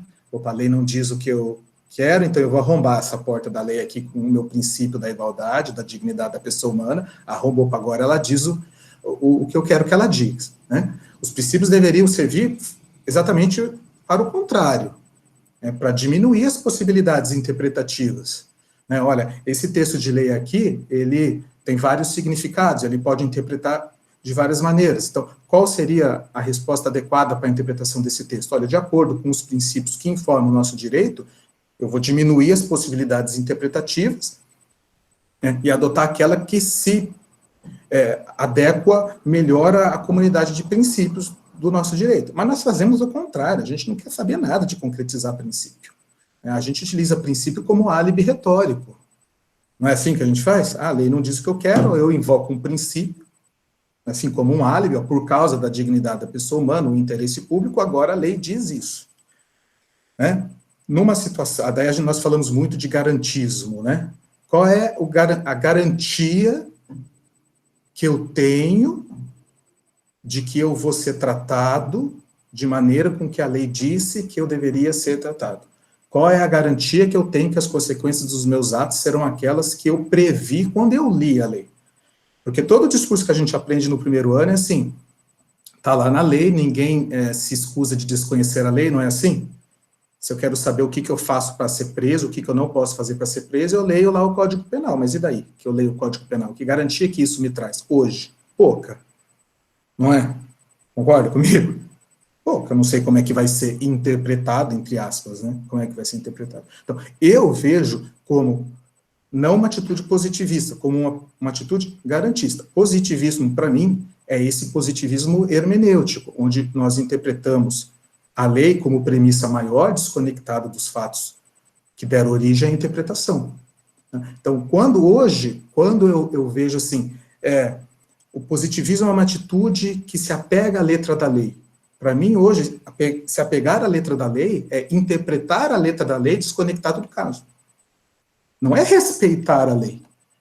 Como a primeira pergunta que eu coloquei no primeiro slide, a que ponto nós chegamos no direito brasileiro? Em que respeitar a lei é visto com desdém. Né? Nossa, mas você é muito apegado à letra da lei, né? Nossa, como você é positivista, né? Sim, um tom pejorativo, não é? Aí você pensa, mas não era isso que a gente devia estar fazendo? Não era assim? Não era isso que a gente devia estar fazendo? Ah, mas a lei é injusta e a crise da democracia é representativa e os nossos representantes não nos representam. Os nossos representantes não nos representam porque nós abandonamos a esfera política, não é? A gente não quer saber de política, a gente entregou, né? Todo mundo foi viver a sua vida e nós, juristas, resolvemos travar essa guerra de guerrilha no judiciário, né? Não, nós somos uma casta superior, né? Os políticos são os Dalits, né? Não, nós vamos travar aqui no nosso mundo de juristas, né? Nós abandonamos aquela esfera jurídica. E olha a confusão que a gente se meteu. Nem sei como é que nós vamos sair disso agora. Muito bom. Tem uma pergunta do Aquibaldo Nunes. Ele traz 3 posicionamentos, né? Que Ravi Peixoto diz que a jurisprudência resulta da quantidade de precedentes. Michele Tarufo, ela entende de forma diversa, e o Fred Didier, por sua vez, diz que a jurisprudência, ela resulta da aplicação de um determinado precedente de forma repetida, né? Então, eu te pergunto, qual que é o teu ponto de vista? Me parece que a respeito da definição propriamente dita do que seria o precedente, se seria essa soma, uma quantidade, se seria a aplicação do mesmo precedente de maneira repetida? Senhor, só para complementar a pergunta do Aquibaldo, estava falando de juntar ementa de tribunais de outros estados e tal, o que eu acho meio curioso no sistema de precedente, porque ele não é um precedente que tem vinculação, vamos dizer assim, horizontal para outros tribunais. Não seria a corte de vértice que tem legitimidade para criar um precedente, pelo menos nos moldes que a gente conhece. Então, complementando a pergunta, o que se cria, quando se cria um precedente? Que corte que é responsável por isso? Então, vamos lá. Tradicionalmente, jurisprudência tem 3 conceitos, né? Jurisprudência com J maiúsculo, né? Que é ciência do direito, né? Que vem do termo em inglês jurisprudence, que a gente entende por ciência do direito. Jurisprudência enquanto conjunto de todas as decisões do tribunal, e jurisprudência no sentido de todas as decisões num determinado sentido, né? Então, qual é a jurisprudência do STJ sobre, sei lá, contrato bancário? É essa, né? Porque vem decidindo nesse sentido. Aí o aluno falou do conceito do FRED, né? Eu vejo o sistema de precedentes judiciais da seguinte maneira: chegou no STF, está firmado o precedente, não chega mais lá a questão. Não haveria motivos para ter um conjunto de decisões aplicando aquela decisão, pelo menos nas cortes superiores. Era assim que era para funcionar. A questão chega no STF, no STJ, decidiu, acabou, não vai chegar mais nada lá. A não ser que seja hipótese de superação ou de distinção. A distinção ainda é difícil, porque não vai conhecer matéria de fato, enfim. Mas, então, se não for para realizar a superação ou a distinção, nem deveria mais ir para o STF e para o STJ, aí não teria chance de aparecer um conjunto de decisões aplicando o precedente. O conjunto de decisões aplicando o precedente seria dos tribunais de segunda instância, né, os tribunais de justiça. Né. Num sistema genuíno de precedentes judiciais, jurisprudência seria o conjunto de decisões de um tribunal. Né. É estranho que eu, corrigindo TCCs os meus alunos de graduação, sempre aparece a seguinte expressão: jurisprudências. Consultando as jurisprudências do STJ, eu fico olhando para aquilo, eu não sei o que o aluno quer dizer exatamente com o plural de jurisprudência. Né? São vários conjuntos ou de vários tribunais, né? Muito aluno de graduação confunde jurisprudência com a própria decisão em si. Quando ele diz, estou colacionando jurisprudências, ele está colacionando várias decisões, mas que ele coloca no plural. Respondendo à questão do Daniel, se você for fazer uma interpretação a partir da nossa Constituição, que é a última interpretação e a função de dar unidade ao direito é dos tribunais superiores, quem deveria criar os precedentes seriam os tribunais superiores. Né? Mas a gente tem no nosso CPC algumas hipóteses que nós poderíamos pensar em precedentes vinculantes, né, nos tribunais de segunda instância. Né? Então, nós temos ali controle de constitucionalidade concentrado frente à Constituição Estadual, né, assunção de competência no âmbito da Corte Especial. Então, nós temos ali previsto alguns instrumentos de uniformização de jurisprudência no âmbito estadual, mas que certamente só teria alguma vinculatividade no âmbito do tribunal. Né, não seria estendível para os outros estados. Eu, particularmente, prefiro trabalhar com uma noção de precedente judicial criado pelos tribunais superiores. Acho mais fácil justificar constitucionalmente a função dos tribunais superiores, de uniformização do direito, se aplica para o país inteiro. E, enquanto estiver no nível de tribunal de segunda instância, aí vamos trabalhar com jurisprudência dominante do Tribunal de Justiça do Paraná, jurisprudência dominante do TRF, quarta região, acho mais fácil. Sei se respondi?